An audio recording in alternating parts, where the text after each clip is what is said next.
तो स्वागत है फिर से एक नए वीडियो में। तो दोस्तों आज का इस वीडियो में हम लोग ट्यूटोरिया का वॉल्यूम 2 का प्रैक्टिस सेट नंबर 5 का सॉल्यूशन देखेंगे। करते हैं बिना देरी किए हुए। आज का पहला प्रश्न है कि किस राज्य सरकार ने अनाथ बच्चों के लिए भारत का पहला मदर मिल्क बैंक स्थापित करने की घोषणा की है? तो इसका आंसर हो जाएगा उत्तराखंड। अगला प्रश्न है कि केंद्रीय बजट 2023-24 के अनुसार कुल राजकीय घाटे का अनुमान कितना लगाया गया है? तो ये लगाया गया है 17,86,816 करोड़ रुपया, जो जीडीपी का 5.9% है। अगला प्रश्न है कि केंद्रीय बजट 2023-24 के अनुसार किस क्षेत्र के लिए डिजिटल पब्लिक इंफ्रास्ट्रक्चर का निर्माण किया जाएगा? तो इसका सही उत्तर हो जाएगा कृषि क्षेत्र के लिए। तो इसमें से आपका ऑप्शन नंबर ए हो जाएगा सही। अगला प्रश्न है कि आर्थिक समीक्षा 2022-23 के अनुसार कुल विद्युत उत्पादन में सबसे बड़ा हिस्सा किसका है? तो कुल विद्युत उत्पादन में सबसे बड़ा हिस्सा आपका थर्मल पावर आंसर हो जाएगा, और दूसरा हो जाएगा आपका अक्षय ऊर्जा। दूसरा सेकेंड स्थान अक्षय ऊर्जा का है और तीसरा स्थान हाइड्रो का हो जाएगा। अगला प्रश्न है कि आर्थिक समीक्षा 2022-23 के आधार पर विश्व बैंक के अनुसार 2022 में शीर्ष धन प्रेषण प्राप्तकर्ता देश कौन सा है? तो इसका सही उत्तर हो जाएगा भारत। भारत लगभग 2022 में 100 बिलियन अमेरिकी डॉलर प्राप्त करता देश है। दूसरे स्थान पर मेक्सिको है जो 60 बिलियन लिया है, और तीसरे स्थान पर चीन है जो 51 बिलियन अमेरिकी डॉलर लिया है। अगला प्रश्न है कि हाल ही में प्रधानमंत्री नरेंद्र मोदी द्वारा विश्व के पहले नैनो यूरिया संयंत्र का उद्घाटन किस राज्य में किया गया? तो इसका सही उत्तर हो जाएगा गुजरात। और इसका काम क्या है? तो नैनो यूरिया संयंत्र का काम है कि खेत के मिट्टी में यूरिया की मात्रा को कम करने के लिए यह तकनीक का प्रयोग किया जा रहा है। अगला प्रश्न है कि प्रतिवर्ष किस तिथि को विभाजन विभीषिका स्मृति दिवस मनाने का निर्णय प्रधानमंत्री मोदी के द्वारा लिया गया है? तो यह लिया गया है 14 अगस्त को। 14 अगस्त को विभाजन विभीषिका स्मृति दिवस के रूप में मनाने का निर्णय लिया गया है, क्योंकि इसी दिन भारत और पाकिस्तान का विभाजन हुआ था। अगला प्रश्न है कि दिसंबर 2022 में आए बम चक्रवात निम्न में से किस क्षेत्र को प्रभावित किया था? तो बम चक्रवात, इसका सही उत्तर हो जाएगा अमेरिका और कनाडा। अगला प्रश्न है कि EOS 7 उपग्रह को किस प्रक्षेपण यान से प्रक्षेपित किया गया? तो EOS 7 उपग्रह को SSLV-D2 प्रक्षेपण यान से प्रक्षेपित किया गया, जो इसरो के द्वारा इसका डिजाइन विकसित किया गया था। चलिए अगला प्रश्न देखते हैं। प्रश्न है कि तुर्की एवं सीरिया में आए भूकंप से प्रभावित लोगों को मदद के लिए भारत सरकार द्वारा कौन सा ऑपरेशन चलाया गया था? तो इसका सही उत्तर हो जाएगा ऑपरेशन दोस्त। अगला प्रश्न है कि 17वीं भारत वन रिपोर्ट स्थिति के अनुसार देश में कुल मैंग्रोव वन कितना वर्ग किलोमीटर में है? तो इसका सही उत्तर हो जाएगा 4992 किलोमीटर में मैंग्रोव वन। और मैंग्रोव वन सबसे ज़्यादा वृद्धि पश्चिम बंगाल में 2114 किलोमीटर स्क्वायर में है, और दूसरा गुजरात 1175 किलोमीटर स्क्वायर में। अगला प्रश्न है कि खिजरिया वन्यजीव अभ्यारण्य किस राज्य में स्थित है? तो खिजरिया वन्यजीव अभ्यारण्य यह गुजरात राज्य में स्थित है, और इसे फरवरी 2022 में रामसर स्थल में शामिल कर लिया गया है। और बखीरा वन्यजीव अभ्यारण्य कहाँ है? बखीरा यह है वन्यजीव अभ्यारण्य उत्तर प्रदेश में है, और साख्य सागर झील मध्य प्रदेश में है, और कोलेरू झील आंध्र प्रदेश में है। अगला प्रश्न है कि भारत में अभी तक कुल कितने समुद्री तटों को ब्लू फ्लैग प्रमाणन से सम्मानित किया जा चुका है? तो ब्लू फ्लैग प्रमाणन से सम्मानित किया जा चुका है लगभग 12 को। भारत में अभी तक कुल 12 समुद्री तटों को ब्लू फ्लैग प्रमाणन से सम्मानित किया जा चुका है। ब्लू फ्लैग प्रमाणन अंतर्राष्ट्रीय इको स्तरीय टैग है जो समुद्री तटों को स्वस्थ, सुरक्षित और सतत विकास में बढ़ावा देने का प्रयास करता है। अगला प्रश्न है कि साइक्लोन एक सैन्य अभ्यास भारत और किस देश के बीच में हुआ? तो साइक्लोन एक किसके बीच में होता है? तो यह भारत और मिस्र के बीच में होता है। अगला प्रश्न है कि जलवायु परिवर्तन प्रदर्शन सूचकांक 2023 में भारत का स्थान कितना है? तो इसका सही उत्तर हो जाएगा 8। जब भारत जलवायु परिवर्तन प्रदर्शन सूचकांक 2023 में 8वें स्थान पर है और यह सूचकांक German watch new climate institute और क्लाइमेट एक्शन नेटवर्क द्वारा 2005 से वार्षिक आधार पर प्रकाशित किया जाता है। अगला प्रश्न है कि राष्ट्रीय विज्ञान दिवस 2023 का थीम क्या है। तो राष्ट्रीय विज्ञान दिवस 28 फरवरी को मनाया जाता है। इसका थीम 2023 का है global science for global wellbeing. ठीक है, इसका मतलब हुआ कि वैश्विक कल्याण के लिए वैश्विक विज्ञान। अगला प्रश्न देखते हैं कि हिंदी भाषा के लिए साहित्य अकादमी पुरस्कार 2022 से किसे सम्मानित किया गया। तो हिंदी भाषा के लिए बद्री नारायण को सम्मानित किया गया है। किसके लिए? तो तुमरी के शब्द के लिए सम्मानित किया गया है। और मैथिली भाषा में अजीत आज़ाद को, अंग्रेजी भाषा में अनुराधा राय को और उर्दू भाषा में अनीस अशफाक को। यही बात याद रखिएगा। अगला प्रश्न है कि भौतिकी के क्षेत्र में नोबेल पुरस्कार 2023 से किसे सम्मानित किया गया है। तो ये दिया गया है पियर अगोस्तिनी, फेरेंस क्लाउस और एनेलियर। इनमें से सभी को भौतिकी का नोबेल पुरस्कार मिला है। और इलेक्ट्रॉन की गतिशीलता के अध्ययन करने के लिए प्रकाश के एटोसेकेंड पल्स उत्पन्न करने के लिए आप पुरस्कार। नेक्स्ट प्रश्न देखते हैं कि 12वें हिंदी सम्मेलन 2023 में इसका आयोजन कहाँ किया गया है। तो 12वें हिंदी सम्मेलन का आयोजन फिजी में किया गया है। और यह 12वें विश्व हिंदी सम्मेलन का आयोजन 2023 में फिजी में किया गया है। और भारत की तरफ से विदेश मंत्री एस जयशंकर और फिजी के प्रधानमंत्री सितविनी राबुका ने 12वें विश्व हिंदी सम्मेलन का उद्घाटन किया। और इसका थीम रखा गया था कि पारंपरिक ज्ञान से आर्टिफिशियल इंटेलिजेंस के तरफ। और अगला प्रश्न है कि 22वें फीफा विश्व कप 2022 का विजेता देश कौन सा है बना। तो यह अर्जेंटीना बना और उपविजेता फ्रांस बना। और इसका आयोजन कहाँ किया गया था। तो कतर में किया गया था। ठीक है, चलिए अगला प्रश्न है कि प्रसिद्ध फुटबॉल खिलाड़ी पेले का निधन हो गया, वह किस देश के खिलाड़ी थे। तो यह ब्राजील के थे और इनकी मृत्यु 82 वर्ष की आयु में हो गई है।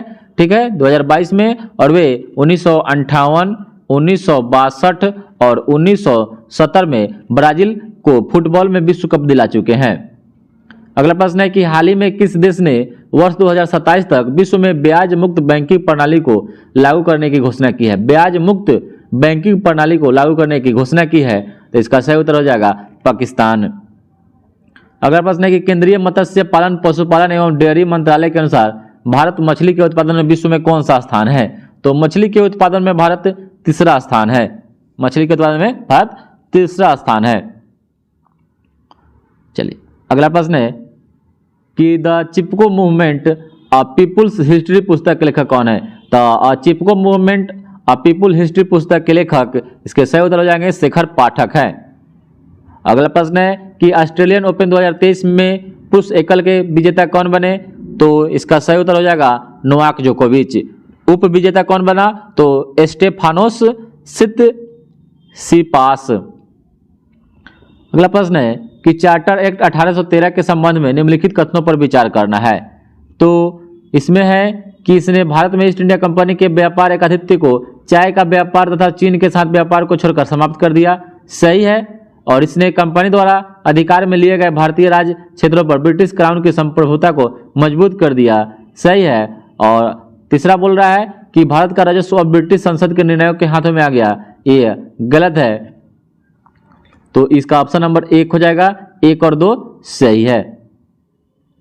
अगला प्रश्न है कि स्थानीय सरकारें आधार होती है। तो स्थानीय सरकारें आधार होती है इसका लोकतंत्र का, क्योंकि लोकतंत्र को जीवंत बनाने के लिए लोगों की सहभागिता की आवश्यकता होती है। अगला प्रश्न है कि भारतीय संविधान की प्रस्तावना में कितने प्रकार के न्याय, स्वतंत्रता एवं समानता का वर्णन किया गया है। तो 3 प्रकार के न्याय का, 5 प्रकार के स्वतंत्रता का और 2 प्रकार के समानता का व्यवस्था किया गया है। कि संविधान संशोधन द्वारा यह प्रावधान किया गया कि मंत्रिपरिषद में मंत्रियों की संख्या प्रधानमंत्री को शामिल करके कुल संख्या का 15% से अधिक नहीं होना चाहिए। तो यह किया गया 51वां संविधान संशोधन के तहत। और 51वां संविधान संशोधन कब किया गया। तो यह 2003 में किया गया। अगला प्रश्न है कि राष्ट्रपति द्वारा लोकसभा को भंग किया जा सकता है।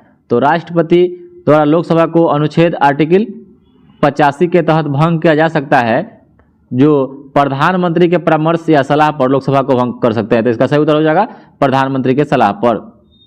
अगला प्रश्न है कि निम्नलिखित में से कौन सुमेलित नहीं है? विस्फोटक पदार्थ अधिनियम 1908 ए सही है, समाचार पत्र अधिनियम 1908 सही है, और राजद्रोही सभा को रोकने से संबंधित अधिनियम 1908 ये आपका गलत हो जाएगा, क्योंकि इसका जो अधिनियम था 1907 में था, 1907 में आया था। चलिए अगला प्रश्न है कि पंचायतों एवं नगर पालिकाओं के संबंध में भारतीय संविधान में किस वर्ष प्रावधान किया गया?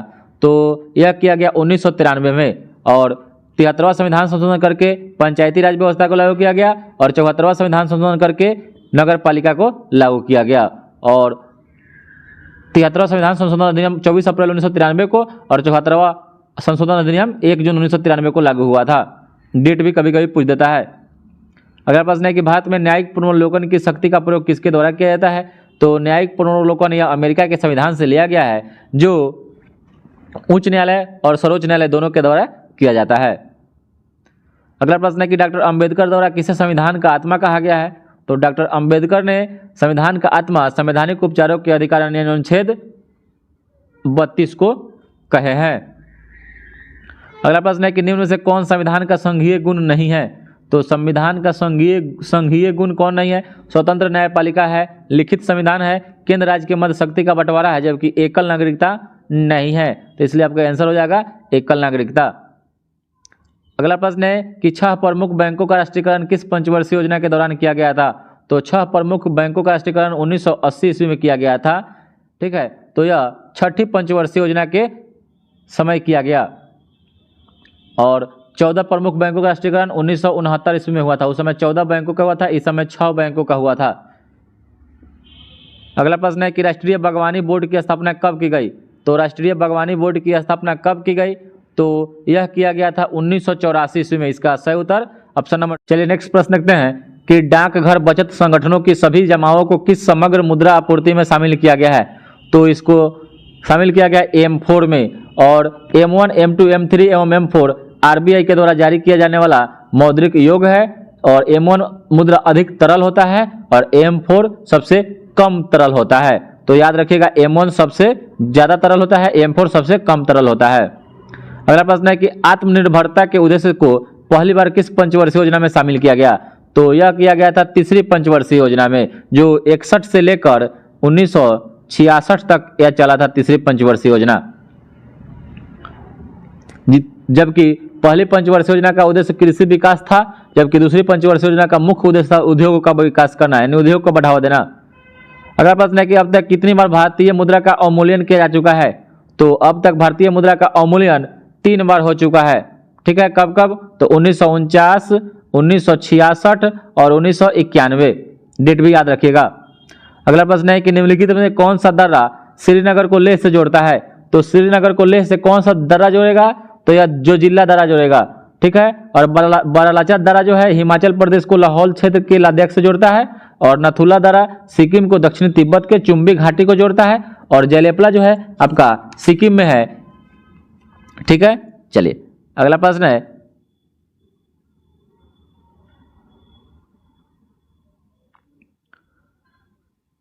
कि निम्नलिखित में से कौन सा स्थान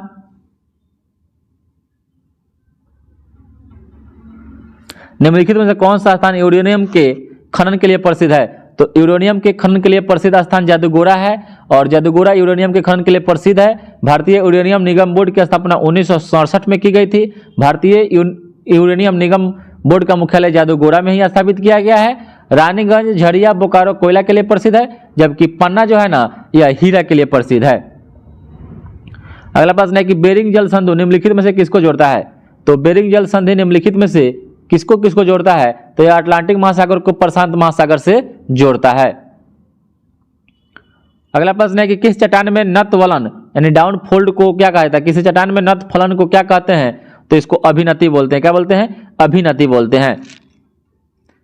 अगला प्रश्न है कि कोलेरू झील किस भारतीय राज्य में स्थित है? तो जो कोलेरू झील है यह आंध्र प्रदेश राज्य में है। कोलेरू झील आंध्र प्रदेश में। महाराष्ट्र में कौन सा झील है? लोनार झील।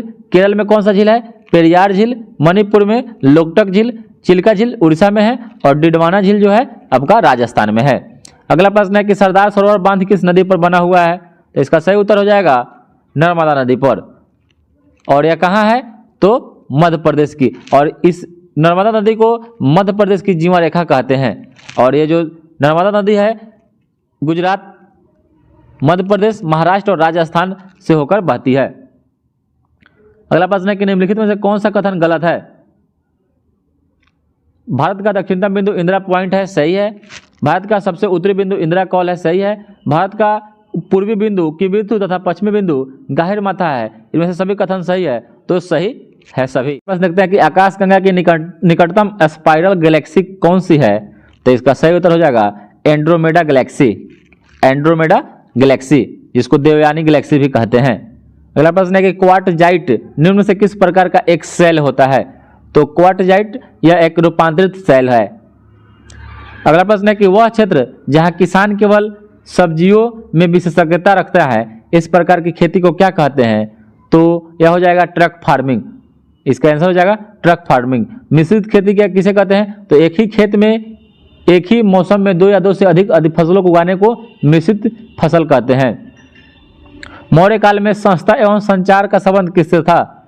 तो इसका जो सही उत्तर हो जाएगा गुप्तचर व्यवस्था से। अगला प्रश्न है कि मिथिला के कर्नाट वंश की स्थापना किसने की थी? तो इसका सही उत्तर हो जाएगा नान्यदेव। और मिथिला में नान्यदेव ने कर्नाट वंश की स्थापना की थी। इसने 1097 से लेकर 1147 तक शासन किया और इस वंश का अंतिम शासक हरि सिंह देव था। हरि सिंह देव।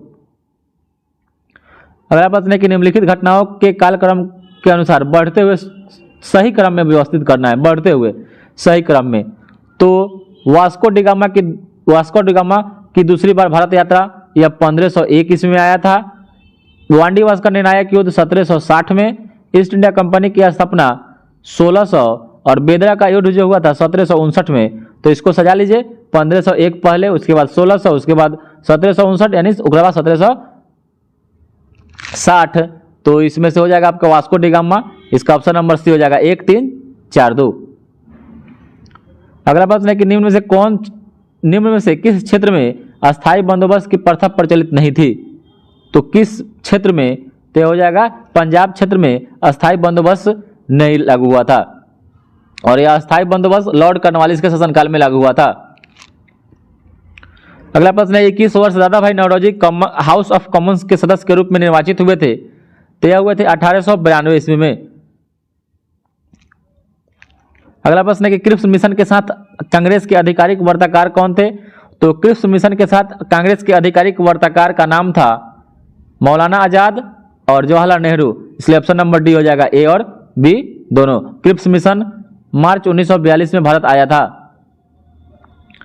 अगला प्रश्न है कि कन्नड़ साहित्य में त्रिरत्न कौन शामिल नहीं है? तो कन्नड़ साहित्य के त्रिरत्न में शामिल कौन नहीं है? तो हो जाएगा पोन पंप रन है, कंबन नहीं है।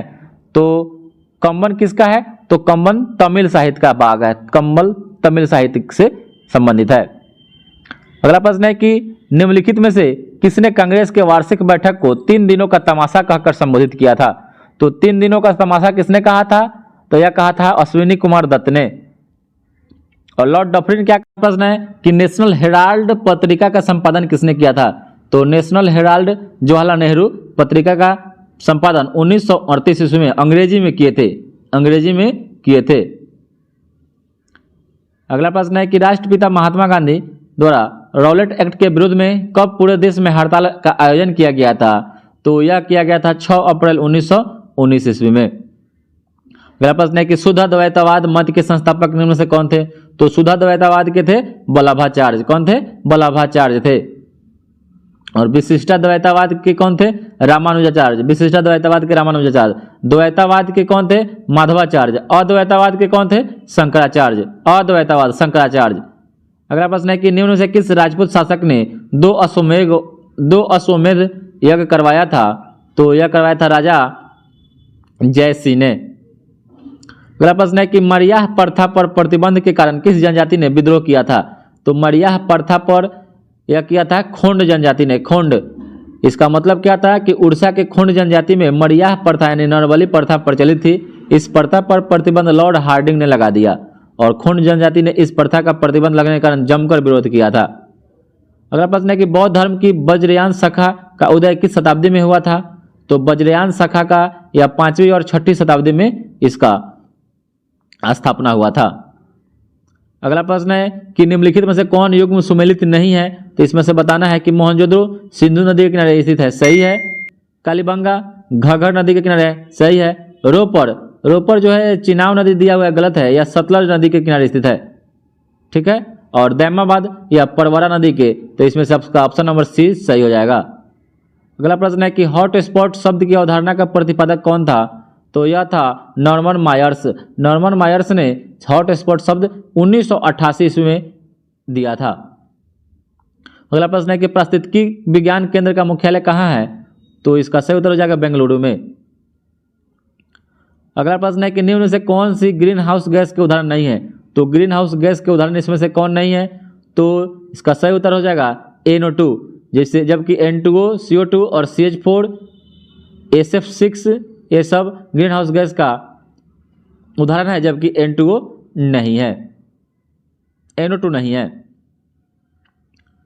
अगला प्रश्न है कि उड़ीसा की चिल्का झील को किस वर्ष रामसर स्थल की सूची में शामिल किया गया था? तो यह किया गया था 1981 ईस्वी में, और सबसे पहले चिल्का झील को ही शामिल किया गया था रामसर साइट में। वर्तमान में भारत में रामसर साइट की संख्या 75 है। यह सम्मेलन 1971 ईस्वी में ईरान में पहली बार हुआ था, जब इसीलिए 2 फरवरी को आर्द्रभूमि दिवस मनाया जाता है। अगला प्रश्न देखते हैं कि पारिस्थितिकी निम्नलिखित में से किसके बीच के पारस्परिक संबंधों का अध्ययन कहलाता है? तो जो पारिस्थितिकी होता है यह जीव और वातावरण के बीच के पारस्परिक संबंधों का अध्ययन कहलाता है। अगला प्रश्न है कि एस्पोंजिला किस संघ से संबंधित है? तो एस्पोंजिला हो जाएगा संघ पोरीफेरा से, तो संघ पोरीफेरा में आ जाएगा एस्पोंजिला। अगला प्रश्न है कि लाइसोसोम क्या है? तो लाइसोसोम जो है ना यह एक प्रकार का पाचन केंद्र है। क्या है? पाचन केंद्र है, पाचन केंद्र। लाइसोसोम यह एक पाचन केंद्र है। अगला प्रश्न है कि इसमें से कौन संयोजी ऊतक का उदाहरण है? संयोजी ऊतक, तो रक्त एक तरल संयोजी ऊतक है, सही है। अस्थि भी एक संयोजी ऊतक होता है, और उपास्थि, यह तीनों क्या हो जाएगा? यह संयोजी ऊतक का उदाहरण है।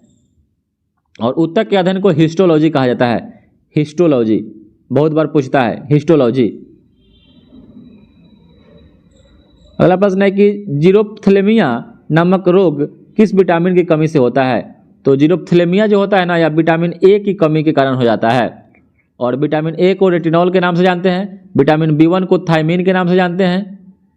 तो बेरी विटामिन B1 की कमी से होता है, तथा ऑस्टियोमलेसिया नामक जो रोग हो जाता है ना यह विटामिन डी की कमी से हो जाता है, कैल्सीफेरॉल की कमी से। अगला प्रश्न है कि उपास्थि की कोशिकाओं को क्या कहा जाता है? तो उपास्थि की कोशिकाओं को कॉन्ड्रोसाइट्स कहते हैं। क्या कहते हैं? कॉन्ड्रोसाइट्स कहते हैं। अगला प्रश्न है कि मानव श्वसन में कार्बन डाइऑक्साइड का संचलन सर्वाधिक किसके माध्यम से होता है? तो मानव श्वसन में कार्बन डाइऑक्साइड का संचलन सर्वाधिक किसके माध्यम से होता है? तो यह होता है बाइकार्बोनेट्स के रूप में। क्या होता है? बाइकार्बोनेट्स के रूप में होता है। अगला प्रश्न है कि प्राणियों में निम्नलिखित में से किस संवर्ग में त्रिकोष्ठीय हृदय होता है?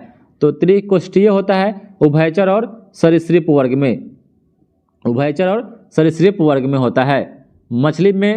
मछली के हृदय में 2 कक्षीय होता है, जबकि पक्षियों एवं स्तनधारी जो होगा ना उसमें 4 कक्षीय होता है।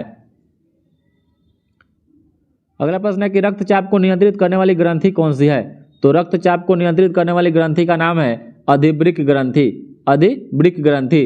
अगला प्रश्न है कि मूत्र का पीला रंग किसकी मौजूदगी के कारण होता है? तो मूत्र का पीला रंग किसकी मौजूदगी के कारण होता है? यह हो जाएगा यूरोक्रोम के कारण। और खून का जो रंग लाल होता है वह हीमोग्लोबिन के कारण होता है। अगला प्रश्न है कि निम्न में से कौन सा जीन की कार्यात्मक इकाई है? तो जीन की कार्यात्मक इकाई का नाम सिस्टोन हो जाएगा। क्या हो जाएगा? सिस्ट्रॉन हो जाएगा। तो जीन की कार्यात्मक इकाई को सिस्टोन कहते हैं, और उत्परिवर्तन की इकाई को म्यूट्रॉन कहते हैं, और पुनः संयोजन की इकाई को रेकॉन कहते हैं। अगला प्रश्न है कि प्लैंक नियतांक का मात्रक का क्या होता है? तो प्लैंक नियतांक का मात्रक जूल पर सेकेंड होता है, जिसका मान 6.67 गुना 10⁻⁻34 जूल पर सेकेंड होता है। पृथ्वी तल की तुलना में चंद्र तल पर अधिक ऊंची छलांग लगा सकता है। इसका कारण क्या है?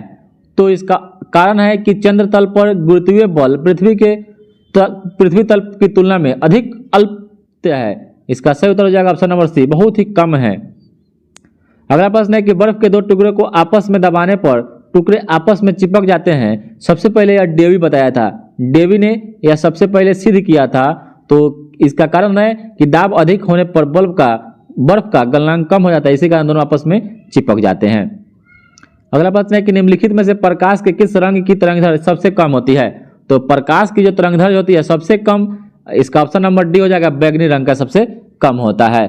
और प्रकाश की वर्ण विक्षेपण प्रक्रिया में जब सूर्य का प्रकाश की किसी प्रिज्म से होकर गुजरता है तो अपवर्तन के बाद विभिन्न रंगों में बढ़ जाता है। वह 7 रंग में बढ़ता है। कौन कौन? बैगनी होता है, जामुनी, नीला, हरा, पीला, नारंगी, लाल। तो प्रकाश का वर्ण विक्षेपण प्रक्रिया में बैगनी रंग का विक्षेपण सबसे अधिक होता है और बैगनी रंग का तरंगदैर्घ्य सबसे कम होता है। प्रकाश के वर्ण विक्षेपण में प्रक्रिया में लाल रंग का विक्षेपण सबसे कम होता है और तरंगदैर्घ्य सबसे ज्यादा होता है। अगला प्रश्न है कि जल की अस्थायी कठोरता दूर करने के लिए किसका प्रयोग किया जाता है? तो किया जाता है सोडियम कार्बोनेट का। चलिए अगला प्रश्न देखते हैं कि निम्नलिखित में से मिलान करना है कि कौन किसका कहाँ प्रयोग किया जाता है। पोटेशियम नाइट्रेट, तो पोटेशियम नाइट्रेट का प्रयोग बारूद में करते हैं, पेनिसिलिन का प्रतिजैविक में करते हैं, यूरिया का उर्वरक के रूप में करते हैं और मैलाथियान का प्रयोग कीटनाशी के रूप में करते हैं। इसलिए इसका ऑप्शन नंबर सी हो जाएगा। अगला प्रश्न है कि निम्न से कौन सा पौधे के लिए सूक्ष्म पोषक तत्व है? तो कौन सा पौधे के लिए सूक्ष्म पोषक तत्व, इसमें से आपका सही उत्तर हो जाएगा बोरॉन हो जाएगा। बोरॉन जो होता है सूक्ष्म पोषक तत्व होता है। अगला प्रश्न है कि निम्नलिखित में से कार्बनिक अम्ल कौन सा है? तो कार्बनिक अम्ल यह हो जाएगा एसिटिक एसिड, ठीक है। CH3COOH इसका फॉर्मूला होता है और फॉर्मिक अम्ल HCOOH होता है। ऑक्जेलिक अम्ल COOH के होल ट्वाइस। अगला प्रश्न है कि अमोनिया गैस बनाने की हैबर विधि में उत्प्रेरक के रूप में किसका प्रयोग करते हैं? तो यह करते हैं लोहे के चूर्ण का प्रयोग करते हैं।